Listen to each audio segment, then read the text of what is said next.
चलो तो भाई शुरू करते हैं आज। ठीक है, आज कुछ डिफरेंट करने का ट्राई करते हैं। आज हम पहले देखेंगे क्वेश्चन पेपर जो हमारे प्रीवियस ईयर का है, एंड इसके बाद मैं कल आपके लिए वन शॉट डालूंगा भाई अपने टॉप 10 इंपॉर्टेंट क्वेश्चन, और उसके बाद आप देख लेना जो यहाँ पर आपको लगे कि आपको नहीं आता वो वहाँ पर कवर हो ही जाएगा। ठीक है, तो आप इस वीडियो के लिए ऐसा मान के चलें कि आपको पेपर मिल चुका है 15 मिनट पहले। ठीक है, मान लो पेपर देने बैठे हो अपना 10 बजे और आपको पेपर मिल गया 9:45 पे, तो अब आप 9:45 पे बैठ के आंसर तो लिखना शुरू करोगे नहीं ना, तो वहाँ पर क्वेश्चन आप एनालाइज कर रहे हो बस कि आप क्या लिखोगे आंसर में। ठीक है, अभी तक मैंने पढ़ाया नहीं है, मैं पहले बता रहा हूँ। अब तक हमने जो MPS 00, 1, 2, 3 जितने पेपर दिए सबके बेसिस पे आप क्या लिख सकते हो। ठीक है, वो देखते हैं आज। तो सबसे पहला जो क्वेश्चन आता है वो है describe important perspective on public policy. चलो, हमने पढ़ा नहीं एक्सप्लिसिटली है, ठीक है, बट देखते हैं क्या कर सकते हैं इसके अंदर। Describe important perspective. पर्सपेक्टिव क्या होता है? जैसे हम डिफरेंट पर्सपेक्टिव कहते हैं कि उसके पॉइंट ऑफ व्यू से क्या चीज़ है। ठीक है, मतलब किसी और के पॉइंट ऑफ व्यू से ये चीज़ कैसी है। ठीक है, तो उन्होंने बोला पब्लिक पॉलिसी, तो किसी और के मतलब डिफरेंट ग्रुप्स के लिए पब्लिक पॉलिसी कैसी है। ठीक है, तो क्या क्या ग्रुप्स हो सकते हैं अगर हम डेमोक्रेसी में देखें तो। ठीक है, एक हो सकता है सिविल सोसाइटी का पॉइंट ऑफ व्यू। ठीक है, सिविल पर्सपेक्टिव। एक हो सकता है आपका सिटीज़न का पर्सपेक्टिव या फिर पब्लिक पर्सपेक्टिव। ठीक है, एक हो सकता है इंस्टीट्यूशनल पर्सपेक्टिव, है ना। ये अभी मैंने पढ़ाया ही नहीं है, मैं आपको बस बता रहा हूँ कि क्या क्या हो सकता है। ठीक है, एक हो सकता है इंस्टीट्यूशनल पर्सपेक्टिव, जैसे कि गवर्नमेंट के इंस्टीट्यूशंस क्या कौन जो हो गए, है ना।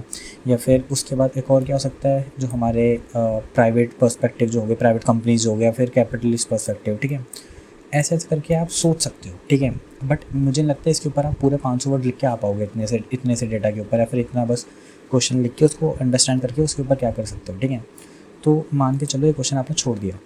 अगला देखते हैं, examine the liberal and Marxist approach. चलो, अब मार्क्स तो हमने बहुत अच्छे से पढ़ा है ना, और लिबरलिज्म भी हमने बहुत अच्छे से पढ़ा है। तो अगर लिबरल थ्योरी देखें हम नेशनलिज्म की, तो वो क्या कहेगी? सोच के देखो, आपको लिबरलिज्म पता है कि लिबरलिज्म का मतलब होता है कि एक पर्सन जो है वो अपने आप को डेवलप कर पाए पूरे तरीके से। ठीक है, तो लिबरल क्या बोलेगा? लिबरल बोलेगा कि यार सबका जो है ना, लाइक जो हम आइडियोलॉजी लेके चलते सबका साथ सबका विकास, उस तरीके से बोलेगा कि यार सबके लिए इंक्लूसिविटी होनी चाहिए, है ना, सबके लिए सेम अपॉर्चुनिटीज़ होनी चाहिए। तो क्या बोलेंगे ये इंसान क्या बोलेगा कि यार रूल ऑफ लॉ को मेंटेन करना चाहिए। ठीक है, जो इम्प्लीमेंटेशन है, लॉ का इम्प्लीमेंटेशन वो सबके लिए इक्वल होना चाहिए, है ना, और जो लाइक इक्वालिटी है सोसाइटी में उसको मेंटेन करना चाहिए। स्टेट का काम ये होगा। ठीक है, और हमारे लिए फ्रीडम प्रोवाइड कराना, जो नेगेटिव एंड पॉजिटिव लिबरलिज्म में पढ़ा है उसका कॉन्सेप्ट आएगा। ठीक है, मार्क्सिस्ट आपको पता ही है, मार्क्सिस्ट कुछ नहीं कहता भाई, मार्क्सिस्ट डिबेट करता है, उसका कुछ इम्प्लीमेंटेशन भी नहीं होता, एक्चुअल प्रैक्टिकलिटी भी नहीं होती उसकी, है ना। तो अब ये क्वेश्चन तो ज़रूर लिख के आ पाओगे। अगला क्वेश्चन अगर देखें, Gramsci's views on civil society. चलो, स्पेसिफिक क्वेश्चन है, आपको नहीं आता वो छोड़। अगला देखो, what impact international organisation have on power and nature of state. अब इंटरनेशनल ऑर्गेनाइजेशन जैसे कि मान लो WTO।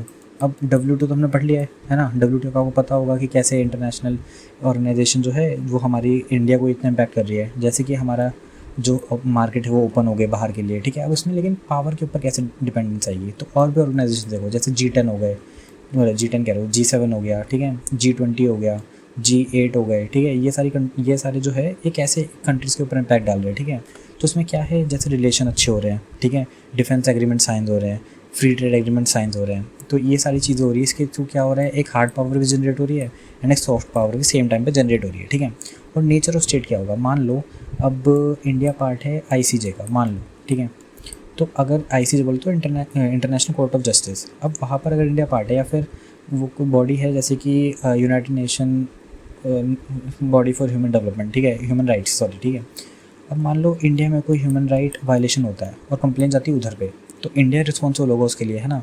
तो इंडिया को अपने जो लॉज है और बाकी सारी चीज़ें उसको अच्छे से इंप्लीमेंट करना पड़ेगा। ये सोच, मतलब ये लिख के आओगे आप, है ना।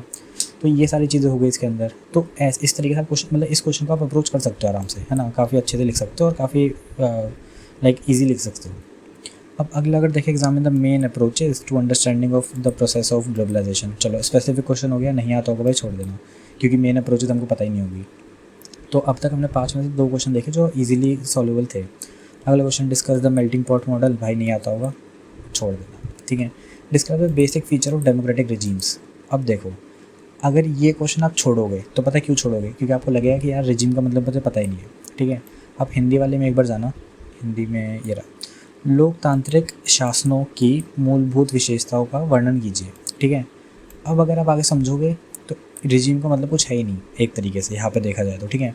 मतलब डेमोक्रेटिक स्टेट मान लो यहाँ पर, basic feature of democratic state क्या होता है? रूल ऑफ पीपल, है ना। रूल ऑफ पीपल पता है आपको पता है कि रूल ऑफ लॉ यूज़ करते हैं हम यहाँ पर, कॉन्स्टिट्यूशनलिज्म यूज़ करते हैं, ठीक है। इसके अलावा डेमोक्रेसी में तो हमने इतना कुछ पढ़ा हुआ है, पार्टिसिपेटरी डेमोक्रेसी, डेलिब्रेटिव डेमोक्रेसी, वो हमने और भी काफ़ी सारी चीज़ें पढ़ी थी, जैसे कि पार्टिसिपेटरी हो गई, रिप्रेजेंटेटिव डेमोक्रेसी हो गई, है ना। इंडिया में जो जिस टाइप की डेमोक्रेसी आपने पढ़ी है सब कुछ लिख के आना, कॉस्मोपॉलिटन डेमोक्रेसी हो गई, सब कुछ, ठीक है। तो ये सारी चीज़ें होगी। तो डेमोक्रेसी के ऊपर आप काफ़ी कुछ लिख के आ सकते हो। हमने MP 001 और 002 दोनों में पढ़ा था, है ना। नहीं, 003 में पढ़ा था, सॉरी, 1 और 3। अगला देखिए, analyse the various issues in contemporary debate on environment. पिछली वीडियो में हमने देखा था MPS 002 के अंदर पूरा कि ग्लोबल नॉर्थ, ग्लोबल साउथ क्या चल रही है उनके बीच में डिबेट्स, है ना, ठीक है। तो फिर उसके बाद अगर हम देखें examine the current thinking on human development, ठीक है। तो अगर मान लो आपको ह्यूमन डेवलपमेंट इंडेक्स से 3 कोर पिलर्स पता भी है, ठीक है, लाइफस्टाइल, एजुकेशन और हेल्थ केयर, बट स्टिल आप इसके ऊपर ना 500 वर्ड्स लिख के आना बहुत बड़ी बात है यार। 500 वर्ड्स इसके ऊपर नहीं लिखे जा सकते, है ना। अगला क्वेश्चन अगर देखें, बाइकैमरलिज्म, ह्यूमन राइट्स, 200 वर्ड्स लिखने हैं। अगर आपके पास BA थी पॉलिटिकल साइंस में, आपके लिए क्वेश्चन कुछ भी नहीं है। बाइकैमरलिज्म मतलब क्या होता है? जैसे कि हमारे पास 2 हाउसेज है ना, उसको बोलते हैं बाइकैमरलिज्म। तो इससे क्या फ़ायदे होंगे वो आप लिख के आओगे कि फ़ायदे क्या क्या होंगे। जैसे कि कोई भी अगर लॉ बन रहा है तो उसकी रिलायबिलिटी ज़्यादा होगी क्योंकि 2 जगह से पास होके आ रहा है ना, और अलग अलग पावर्स है दोनों के पास, तो उसका फ़ायदा होगा कि क्या नाम है, मतलब कोई एक ही चीज़, जैसे मान लो एक गवर्नमेंट की डोमिनेंस यहाँ पर है तो वही सारे कॉन्स्टिट्यूशन चेंज नहीं कर सकती है हमारा। दूसरा अगर हम देखेंगे मीनिंग ऑफ ह्यूमन राइट्स। अब राइट्स तो मुझे आप ही बताओगे भाई, राइट्स हमने पढ़ा है अच्छे से। राइट्स क्या होते हैं? सोशल क्लेम्स होते हैं, किसके ऊपर? स्टेट के ऊपर, ठीक है, जो कि इंपॉर्टेंट होते हैं पावर एग्जर्ट करने के लिए। ह्यूमन राइट्स क्या होते हैं? ह्यूमन राइट्स होते हैं जो कि हमने देखा था नेचुरल राइट्स होते हैं, जो कि हमारे बर्थ से होते हैं, ठीक है। बट क्या हम इसमें सिर्फ नेचुरल राइट्स लिख के आएंगे? क्या ह्यूमन राइट्स में हमारे legal rights, constitutional rights, fundamental rights ये सारे कवर नहीं होते? ठीक है, होते हैं। तो आप सब कुछ लिख के आएंगे, जितना हमने राइट्स के अंदर पढ़ा था सारा कुछ इसके अंदर आ जाएगा, ठीक है। तो अगर इस पेपर के अंदर देखें, ये था जून 2025 का पेपर, तो जितना हमने अब तक पढ़ा था MPS 1 से लेके 3 तक, उसमें आप एक फेयरली काफ़ी कुछ चीज़ें लिख के आ सकते हैं, ठीक है। 1, 2, 3, 4 एंड 5 क्वेश्चन देखो आपके यहाँ पे बन सकते हैं आराम से, ठीक है। बट मैं ये नहीं कह रहा कि आप यही पढ़ के जाओ, क्योंकि या फिर इसी वीडियो को देख के मान लो कि आपको सब कुछ आता है, ठीक है। क्योंकि भाई ये 5 क्वेश्चन इस पेपर में ऐसे आए हैं, ठीक है। हो सकता है अगले पेपर में 5 और अगले वाले क्वेश्चन आ जाए और 5 और क्वेश्चन आ जाए जो अगले पेपर में हम देखने वाले, जो हमको नहीं निकलेंगे, ठीक है। तो जैसे मान लो पहला क्वेश्चन देखते हैं, जैसे एक पेपर अगर देखें, पहला क्वेश्चन है main feature of political economic approach, नहीं पता होगी छोड़ देना। दूसरा क्वेश्चन आएगा Marxian and Gandhian perspective of state. Marxian आपको पता ही है, गांधीन में क्या हो गया, गांधी जी के कहते थे स्वराज चाहिए, ग्राम स्वराज चाहिए, सर्वोदय चाहिए, ठीक है, अहिंसा चाहिए, ऐसे इस टाइप की स्टेट चाहिए, ठीक है, जहाँ पर ग्राम स्वराज के ऊपर फोकस हो, जहाँ पे इंक्लूसिविटी के ऊपर फोकस हो। दोनों का मेन एम क्या था? एक तरीके से स्टेटलेस सोसाइटी को पहुँचाना, ठीक है। तो ये क्वेश्चन आप आराम से लिख के आ सकते हो। Critical examine relationship between civil society state, easy question. अब क्रिटिकल एग्जामिन क्वेश्चन में क्या करना होता है, दोनों के अच्छा रिलेशनशिप भी बताना है एंड ख़राब रिलेशनशिप भी बताना है, ठीक है।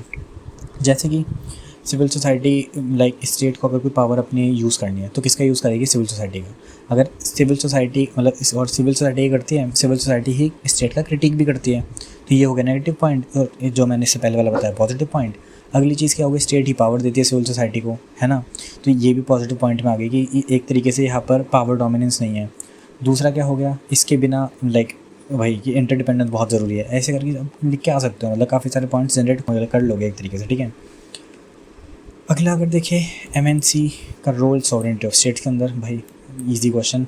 MNC की वजह से FDI आता है, इन्वेस्टमेंट आती है, FPI आता है, ठीक है। इसके अलावा इतनी सारी जॉब एम्प्लॉयमेंट होती है, इंफ्रास्ट्रक्चर डेवलपमेंट होता है, ठीक है। उसके अलावा जो हमारा लाइक डेवलपमेंट है उसके ऊपर काम आता है, जो हमारी GDP GNP बाकी सारी चीज़ें हो गई, वो सारी चीज़ें इंप्रूव होती है, जो हमारी इकोनॉमी है, ठीक है। काफ़ी कुछ लिख के आ सकते हो। Right an essay on economy of colonialism, भाई मुझे लगता है लिख के आ पाओगे, छोड़ दो। Examine the strategy of cultural resistance use as a method of protection of communal identity. इतना थोड़ा मतलब अलग से टॉपिक है तो इसको भी रहने दो। What do you understand by authoritarian regime. अब अथॉरिटेरियन मतलब क्या हो गया, अभी हमने पढ़ा था डेमोक्रेसी। डेमोक्रेसी क्या था? Rule of people. अथॉरिटेरियन क्या हो गया फिर? Rule of single. जैसे कि हमने फेसिज्म में देखा, जैसे कि हमने डिक्टेटरशिप में देखा, जैसे कि हमने कंजर्वेटिविज्म में देखा, ठीक है, जहाँ पर मतलब आपने देखा होगा फंडामेंटलिज्म में देखा, फंडामेंटलिस्ट मतलब एक तरीके से वो भी होता है कि अपने कल्चर को प्रिजर्व करना, बट उसमें ये भी आता है कि एक तरीके से अपने एक ही लीडर को मान के चलना, ठीक है। तो ये सारी चीज़ें हो गई, आप ये सब लिख के आ सकते हो इसके अंदर, ठीक है। डिस्कस द डिफरेंट, तो ये वाला क्वेश्चन आप कर सकते हो। Discuss the different devices used for constitution distribution of power in federal system. भाई फेडरलिज्म हमने पढ़ा था, कोऑपरेटिव और कॉम्पिटिटिव फेडरलिज्म, उसमें हमने पढ़ा भी था कि कैसे जो लाइक प्रेसिडेंट रूल लगाने की पावर है वो मतलब सेंटर के पास है, ठीक है।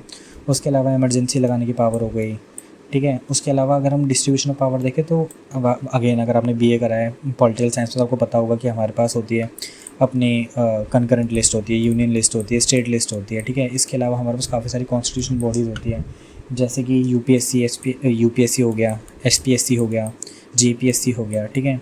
ये सारी चीज़ें हो गई। इसके अलावा और क्या होता है, इसके अलावा हमारा हो गया अटॉर्नी जनरल, एडवोकेट जनरल, ठीक है।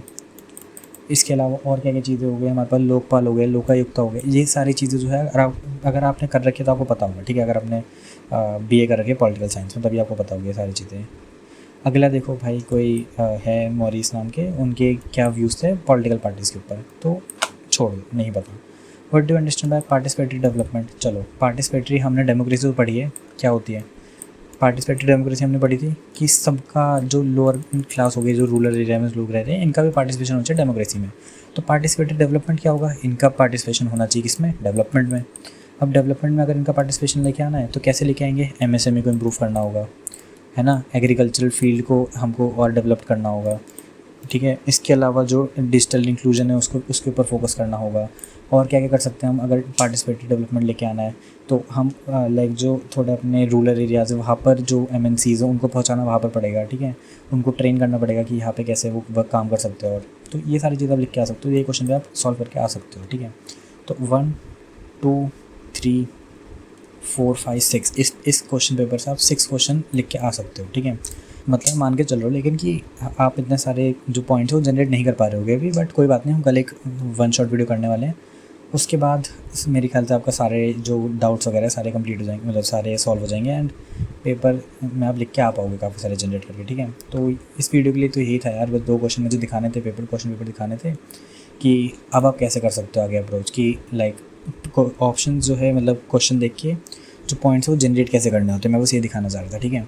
तो आई होप यार आपको पसंद आई होगी, बाकी देख लेना कमेंट वगैरह में बताना यार अगर पसंद आया तो। बाकी so all the best for your exams and कल मिलते हैं। Thank you.